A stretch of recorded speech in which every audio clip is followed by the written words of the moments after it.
Hey, welcome everybody. I am excited about today because often in my life, I work with entrepreneurs, some seasoned, some just getting started. I work with gifted speakers, and then finally these incredible, unique people that can take a creative thought and put it into a book and become a best-selling author. But very rarely do I get to connect with someone that has all three of those. In fact, I will be honest with you, this for me today is very rare. Because today I get to meet with you and share with you my friend, Peter Montoya.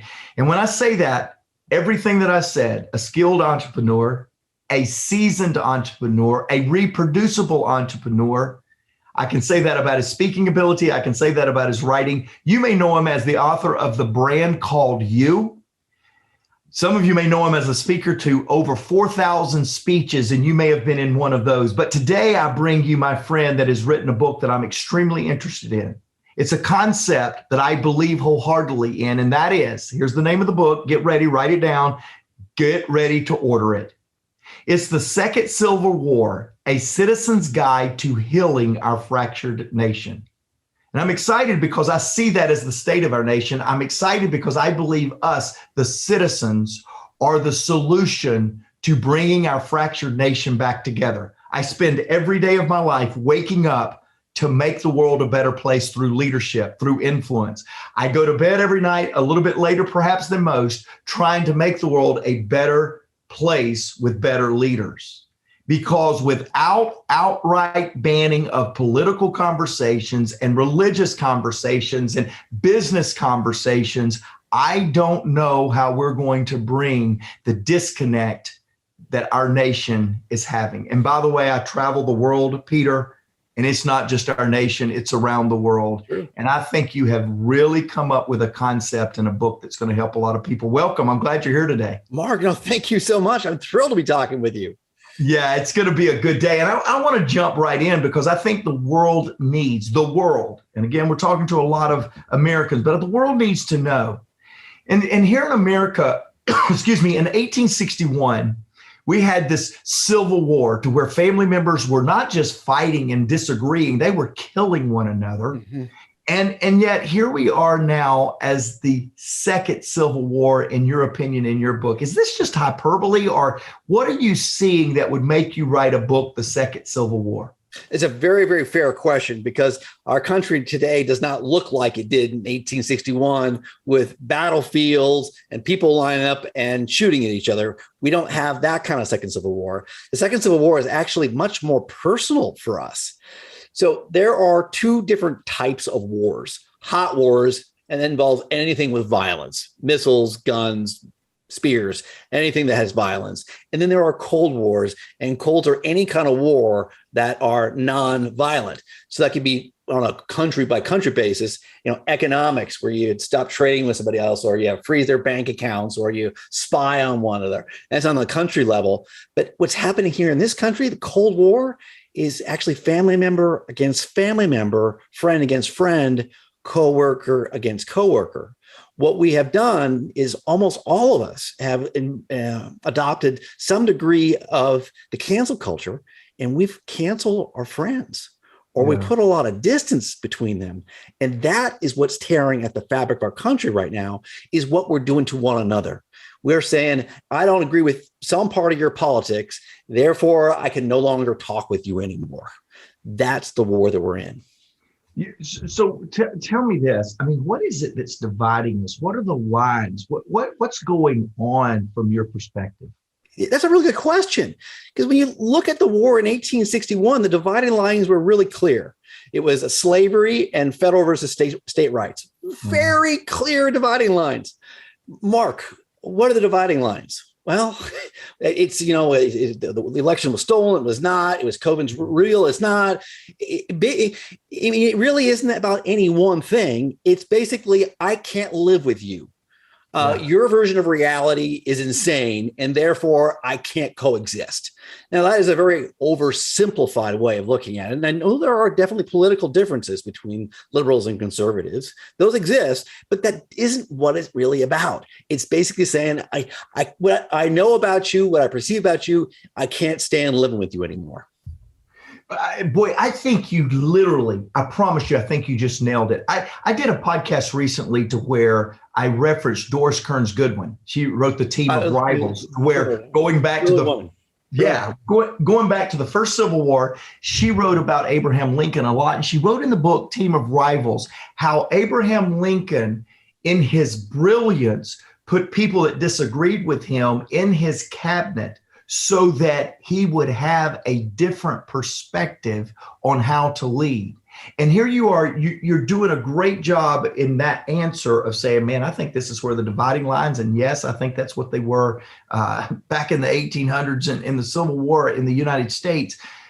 But now we're here again, and there is this disregard of other people's opinions first. And then there is this lack of desire to have other opinions anywhere around us. Yeah. So I know your biography, you're a branding and a marketing genius. By the way, I highly endorse people that want some branding and marketing help because you're just spent years perfecting your trade in that. But now you're going and you're writing a book about politics. What woke you up to do that? So first of all, at the end of the day, I'm like you are, Mark. You may not use this word, but the word I use, and I know it's true about you, is I'm a unifier.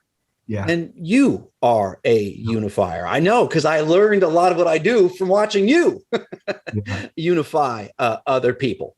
And I'm going to use a word which is offensive, which is the word bigot. And most people believe that to be a bigot means to be racist. That is not the definition, although it is inclusive in that. So you are racist, you are a bigot. But what a bigot is, by definition, is someone who is intolerant of other people with different opinions or beliefs. Wow. That means that if you have, basically said, I'm not calling this person anymore because they don't share my religion or my political belief, or I don't share their view on who they voted for. If you have done that with any family member, any friend, you are by definition a bigot. Wow. And so again, going back, is that what's awakened you to say, a marketing genius, a branding specialist, I've got to come out and make a statement about politics? Is it to really highlight the fact that bigotry is still prominent in our world, or is it to give us a solution on how we can identify bigotry and then begin to eliminate it? And maybe it's both. Yes, it is. So you're asking a fantastic question, which leads to a really vulnerable and embarrassing answer for me. Maybe about 2.5 years ago, my father-in-law every week was sending out a different political post, a political email. He was passing along things. It was inflammatory to me, and I ignored the first 99 of them. But on number 100, I finally had it. And I replied back and I ripped him a new one. I said some absolutely unconscionable, awful things. Mm-hmm. And I pushed the send button without thinking about it. 2 days later, I kind of said, that email wasn't right. It's kind of bothering me. I went back and reread the email, and it was worse than I could possibly imagine. I had said things to my father-in-law, who I love and I respect. I said some absolutely things. I read them, and I was like, this is not who I am. Why did I do this? And so the book began for me because I found all of my friends, all of my coworkers had lost relationships over politics. So why were good people behaving so badly? And this book is the first political self-help book, a political self-help book, which shows you why we're behaving the way we behave, how we can stop it and gain control both of ourselves, our relationships, and most importantly, get back our country. Because we as Americans are doing more damage to one another than Russia or China or North Korea or any terrorist organization could ever possibly do. Could not agree with that statement by Peter Montoya, the author of The Second Civil War, A Citizen's Guide to Healing Our Fractured Nation. Hey, so going back to this political heat that we feel, I'm a half a century old. Don't tell anybody, but I've been around a little while. Right. I've never seen the political heat, the political the upheaval that we feel in America. It's palpable. Like it is now. It is. Yes. How did we get here? Oh, yeah. And basically how we got here is we've been conditioned to. So if I'm going to oversimplify this and point fingers at it, it is the media. And when I say the media, I mean the entirety of the media. It means cable news and radio and TV and podcasts, social media and the videos on YouTube. It's the media at large. So the media is no longer monolithic with 3 networks plus PBS. There's hundreds, if not thousands, there are thousands and not tens of thousands of these different things. And what the media has gotten into the business of is basically entertainment. And by entertainment means they're not reporting facts anymore. They're actually creating these narratives that suck us into a very, what they call a Manichaean, which means good versus evil battle. And we believe that everyone's either good or bad, and which is not the truth. Mark, you and I both know leaders who are really good people who do some really bad, dumb things. The truth is we're a whole lot of gray. A whole lot of gray. And so the media has turned us into caricatures, and we basically hear that somebody else is a blank supporter. And now all of a sudden we put a picture in our mind that means all these things about them. And we're ready to basically draw our arms just like that because of the constant flood of negativity and vilification of our fellow countrymen by the media. So I want to go 2 places with this kind of next approach that you really address in your book. One is how to emotionally feel toward a coworker. And then the next will be how to talk to them. So I want to keep that very distinct because I believe how we feel internally sometimes often comes out externally. And I think we have to get it right on the inside before it gets right on the outside. So let's talk about the fact we're in a workplace. We're in an environment. Somebody vehemently disagrees with our political view, but they go beyond that. They become vile. They become toxic. They become problematic that we truly just are so frustrated with them. Right. How do we handle this? How do we love them through this? How do we coexist with them? Again, next question is going to be how do we talk to them? But right now I'm just trying to say, how do we emotionally deal with that? Because we're so offended and so frustrated with how they're approaching the disagreeable subject. Okay, two parts, 2 steps in this process here. Step number 1, decide if you want to be a bigot or not. So if you were going to be a bigot and say, I don't want to talk to people I disagree with, who have different opinions, different beliefs, and I decided that I'm a bigot, be a bigot. And you can just basically cut that person off and not see him anymore. If you decide not to be a bigot and you say, you know what, I want to be friends and still love and be coworkers with people I disagree with because it actually makes my life better. I'll actually become a more whole person with a wide circumstance of views. Then the second thing would be to talk to that person and say, listen, John, I love you to death. I don't know if we always need to talk about politics. I'd love to talk about some other things besides politics. And if we do talk about politics, would you do me a favor? Couple things. Number 1, would you please try not to change my mind? I promise you, I won't try to change yours. And number 2, could we keep the tone civil? And then what I've really gotten good at, I've mastered about a dozen really good questions. Mark, do you remember there was a time we didn't talk about politics all the time? Do you remember that? Yes. Yes. Hope for the day. The golden days, right? We talked about our kids and travel and trips and football and golf and the things we like to do. And then we asked each other real questions. What's most important to you? What gets you excited in the morning? What did you learn about your partner during COVID? Yeah. What do you appreciate now post-COVID that you didn't appreciate before? I enjoy getting on an airplane again. I never thought I'd say that. So let's ask questions that really get to the heart of how someone is, rather than dancing around all this kind of tribalism and bigotry and hatred. I've been so blessed over the last 22 years to be in an environment that just truly authentically attempts. We don't always get it right. Let me put that out there very quickly.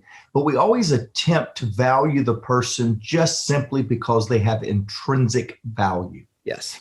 And if you can begin conversations, I think, like you just articulated, if you can begin seeing that person more for what you're common to rather than what you are uncommon with, Yeah. I think that begins to build that foundation. Are there any other things that... Let me jump in there for a second. Mark, please. That is so incredibly profound. And you've done leadership training and coaching in hundreds of businesses. Can you imagine going out to a business and the business owner said to you, hey, Mark, we're really having a hard time. Customer service is mad at sales. Sales is mad at operations. Can you come here and help us out? Can you imagine going in there and talking to each one of those groups and going to the customer service group? Hey, tell me all the things you hate about sales. And then going to the sales team, going, tell me all the things you hate about operations. And then going and then gathering a temple meeting and going, here are all the things that each department hates about one another. Yeah. Can you imagine doing that? That you would go, that's insane. But that's what the media does all day long. Yeah. All the media does is find different groups that disagree with each other and put them on the forefront. The truth is, as Americans, we agree on 80%, 90% of the issues. So when you actually interview Republicans and Democrats, between 80 and 90% agree on things like gun control. Yeah. We thought we were divided on that. No, we talk about issues, 80 to 90%. Even immigration, police, the rule of law, government, you name the controversial issue, we have between 60 and 90% agreement on issues.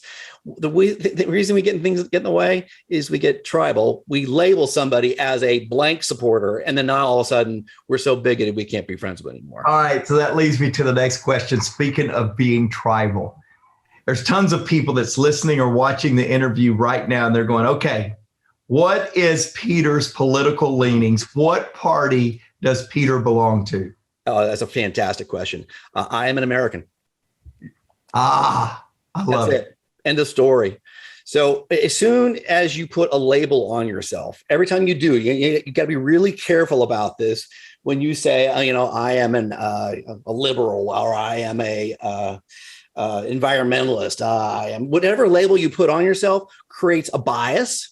And bias, by definition, is a distortion of reality and an error in judgment.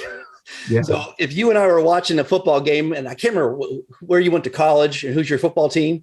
So University of Georgia College, and then Miami Dolphins Pro. Go Dolphins, right. Go Dolphins. Miami Dolphins are playing the Rams, and it comes down to the final catch, and I'm a Rams fan, and you're a Miami Dolphins fan. I'm telling you right now, if it comes down, I'm going to see it as the ball was in, and you're going to see it as the ball was out. Right.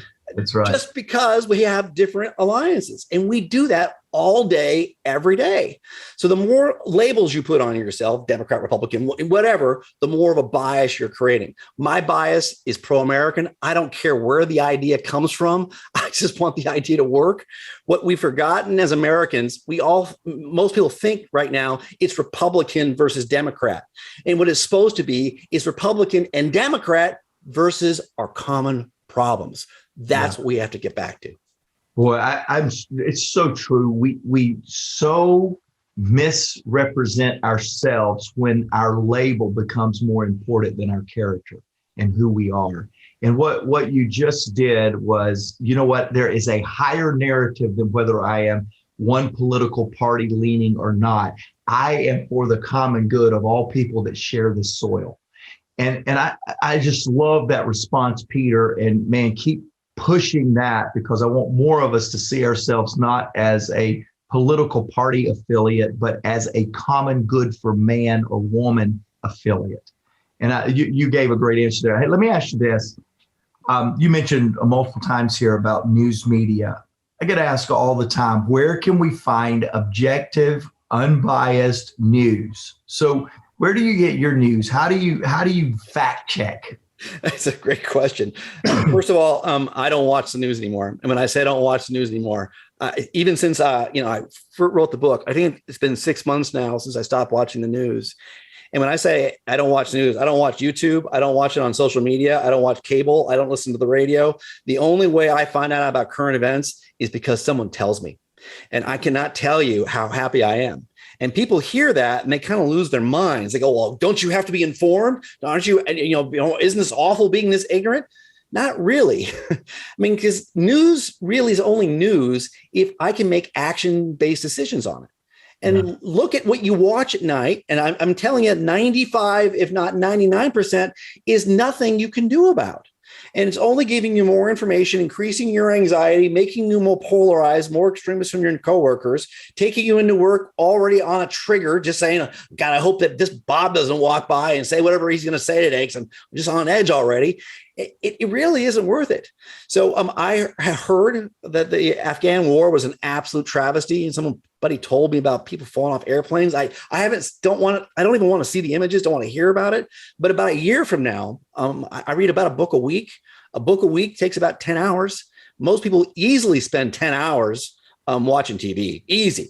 Yeah. Easy. Yeah. So I just read a book a week. And about a year from now, maybe a year and a half, they will come out with a book that gives all of the inside of what happened on the Afghan pullout, whatever we want to call it. They'll talk to the generals. They will talk to the media people. They'll talk to Karzai. They'll talk to all the Afghan. And I will get the most expansive, empathetic, fact-based narrative possible that is not going to increase my anxiety. Yeah. And I'll actually know the truth. So the news in this country is all kabuki theater. So parts are true, but if you read a book a year later, you're going to find out half of what you heard the first time through wasn't true at all. Ratings and advertising, baby. Ratings and advertising. Yes, it is. It's all about your attention. So the number one metric used by social media and cable news is the number one KPI is attention. How much time on screen do you spend? The more time you spend on screen, the more advertising they sell. The more advertising they sell, the more money they make, the more stock they go up. And the easiest way to keep you hooked on their screen is make you outraged. That's exactly right. Well said. Hey, so you make a statement in the book. You know this. My faith so shapes who I am and what I'm about. And so I was really intrigued with this comment that you said, politics has become our new religion. Tell me a little bit about what made you say that and what you mean. And I'm glad you clarified that one, because I want to be very, very careful in denoting that I'm not talking about a relationship with a higher power. Sure. What I mean by politics is our new religion is I mean the word religion like a way of life. Yeah. And for many people today, politics is their new way of life. It's how they see the world. With COVID, church attendance has dropped by, I think, almost 20 or 30%. Has only come back about half of that. And so people are oftentimes not using the church as a way to help provide moral guidance, emotional connection, and in-group identification. I mean, we all want to belong to a tribe. And so people are moving more toward their political parties as their primary way of identifying themselves.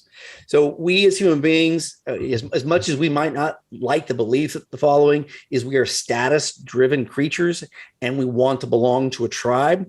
And so many people these days, their primary kind of emotional identification is by a political party. And that's how they see the world. And everyone is either friend or foe. And then all they're doing is dividing people up into one side or another. This is the first time in 150 years where Americans hate other Americans more than anybody other and are afraid of other Americans more than any other person on the planet. Sad. It's sad. I'm so glad that you wrote the book, The Second Civil War. It is a citizen's guide that helps us. Let's go to another stream of influence, the business sector. So I'm a business leader. A lot of business leaders watching this interview, listening in, and we're wrestling with how to deal with politics and political conversations in the workplace. So we all have these incidents, these experiences that we have. Should business leaders ban all political discourse? It's a great question, and a lot of leaders are really wrestling with that. Mark, as you know, I've been to so many of your programs, IMC and Exchange, and I cannot tell you how much of your content I have stolen and will never give you credit for. Just make it better, Peter. Make it better. One of the most important things I modeled from you and from John is the ability to ask questions. Yeah. Yeah. And so I have learned stolen, dozens, if not hundreds, of questions from you and from John, so I can ask different questions from people rather than what do you think about what happened on the news last night? Don't you hate what the president is doing, saying? I've got so many more really good questions than that at my ready, so I can have a real conversation. So as a matter of policy, I recommend against business leaders actually banning political or religious conversation. What I would do highly recommend, however, as a matter of training, is they create a culture where people understand how unbelievably futile it is to talk about, to say basically, whose side is right when it comes to politics and religion. If that's the conversation you want to have, it's really a dumb conversation. No one ever is going to win that. Now, if you want to say, well, here's a business problem I've got, and I'm thinking about it this way, and this is my viewpoint, my approach, and how I see the world, that's a great way of talking. I want to know about that.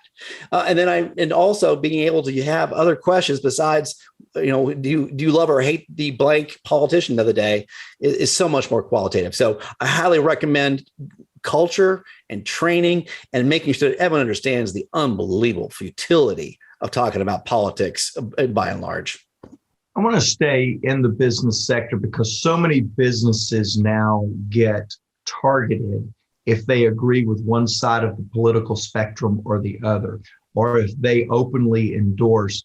I know in the last political election that we had preceding this interview, that a lot of businesses either came out hard for a candidate and did not care about how it would affect their people or their clients, or others kind of backtracked and said, we're going to not have any political leanings. That way we don't polarize anyone.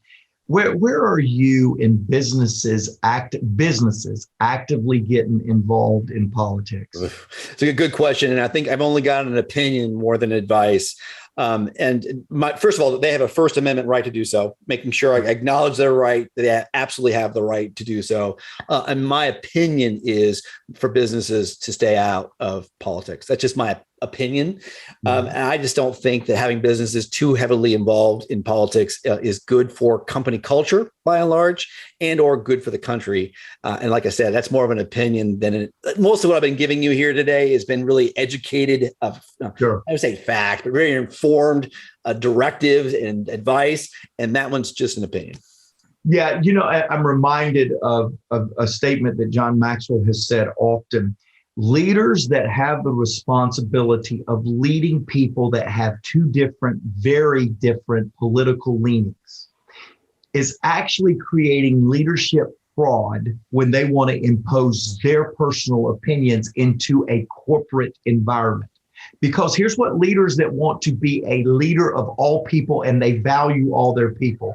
When you use your platform, whether this is a religious platform, a business platform, entertainment platform, when you use your platform, here's what you're basically saying. Half of you do not matter to me because I'm not going to try to create a narrative that makes you feel included. I'm going to get divisive and exclude X amount of you. And so I like how you just did that.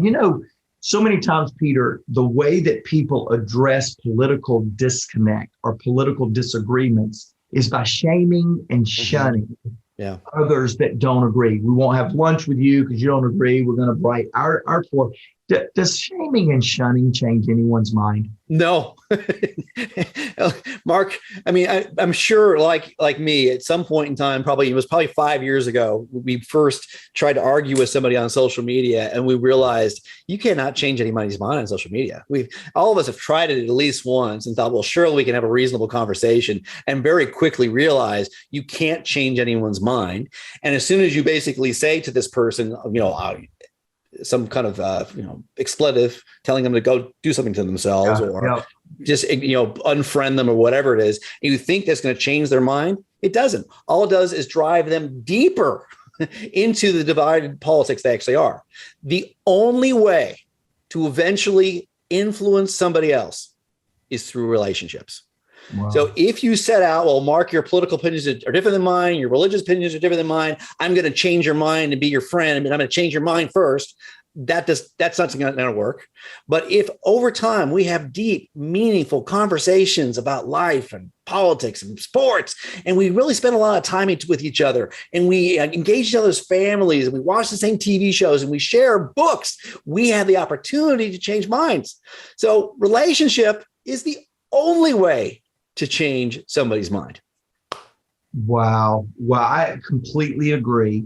And again, we found that building of relationships is in seeing yourself as valuable, seeing others just as valuable as you are, and then doing your best in every interaction to add value, to increase the value of the person you're talking to. And so many times divisive things like politics creates an environment of devaluing people rather than valuing people.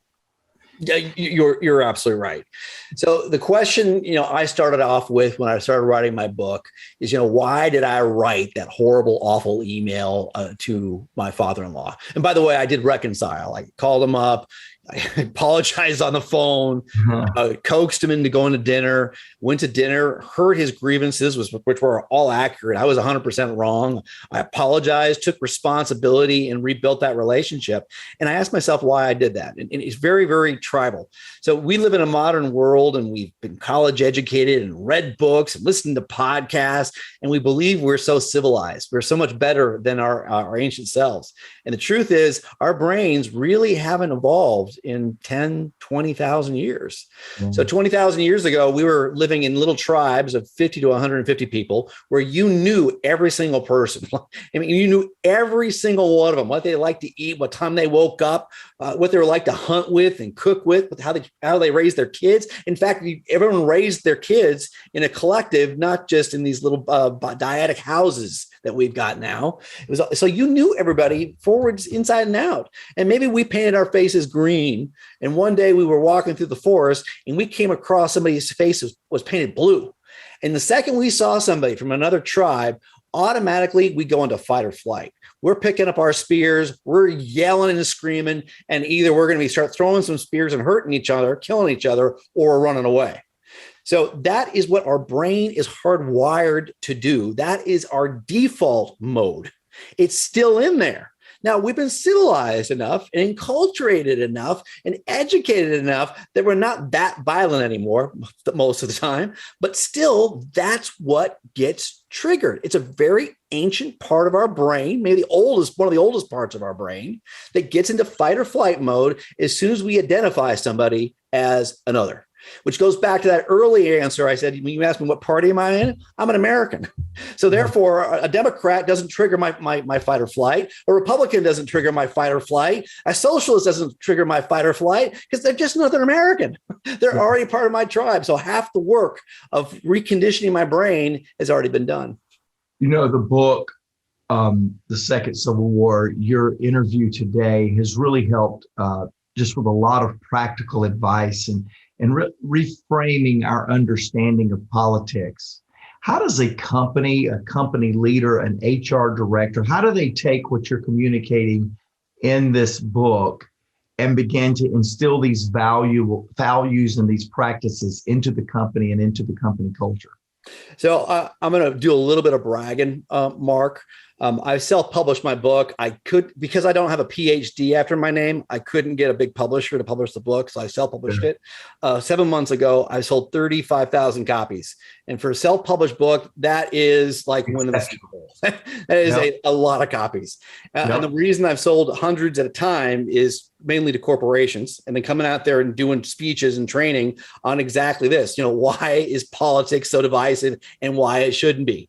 And I basically teach all these unifying principles and practical techniques to corporations so that their people stop bringing their politics into the workplace. I mean, can you imagine how many hours have been wasted with people sitting at their desk, either fuming or ruminating or going, I just had this conversation with somebody at lunch, and now they're kind of distracted. I mean, our employers are losing hundreds of millions of dollars in wasted time because people are sitting at their desks stewing over politics versus thinking about how to move the company forward and our country forward. Yeah. Okay, so we're wrapping up right here, but I want to ask you this. Somebody picks up the book And that's always a testament to somebody like you that has worked hard for the labor of love that a book ends up being. And there's always something that drives the author to push through the difficult time, the writer's blocks, the saying no to sleep many nights, the challenges of editors coming in and not liking this way of saying something. When somebody reads the book, what is your hope that their day after finishing the book looks like? What's the big takeaway you want people to have from your book? I want them to feel relief. I want them to have hope again, because most Americans are more than 60% by last poll are very, very fearful of a much worse and much more violent civil war coming forward. And that scares the heck out of most people. Sure. And the truth is, you can, an individual can choose out of that war any second you choose. So the second Civil War is only a construct. It doesn't actually exist. I mean, there's no armies out there. There's no two political organizations. The Democrats are not trying to kill the Republicans and vice versa. It doesn't actually exist. It only exists in your own brain. So I want all of my Americans to have mercy for other Americans, to have grace for other Americans, to love other Americans, so we can stop fighting each other and go make all of our lives better. That's what I want. I want the relief and hope restored for my great nation. Good for you and good for us that you got this book done. Okay. Where can people learn more about you? Where can they pick up a copy of The Second Civil War? Oh, it's nice of you to ask, Mark. It is available in hardbound, paperback, and Audible, read by the author. So all three of those. You can find those on Amazon, Barnes & Noble. And if you want to learn more about me, being the personal branding guy that I am, petermontoya.com. And also what's really important to know is I'm launching a new social media platform in early 2023 called Earth. That's URTH, Earth Civil Media. So it's earth.cc, and we are going to end cancel culture. There'll be no more bots, no trolls, and a lot less information. It'll be the most civil social media platform you've ever been on. Oh, we long for that, Peter. Hey, thanks today. Thanks for sharing your work. Thanks for sharing your opinions and your facts and your ways, practices to become better. Great to hear more about this book. Pick it up today. If you are more committed to national unity than partisanship, please check out my book, The Second Civil War, A Citizen's Guide to Healing Our Fractured Nation. My book will challenge you to improve your relationships with friends and family. Click the link in the description below.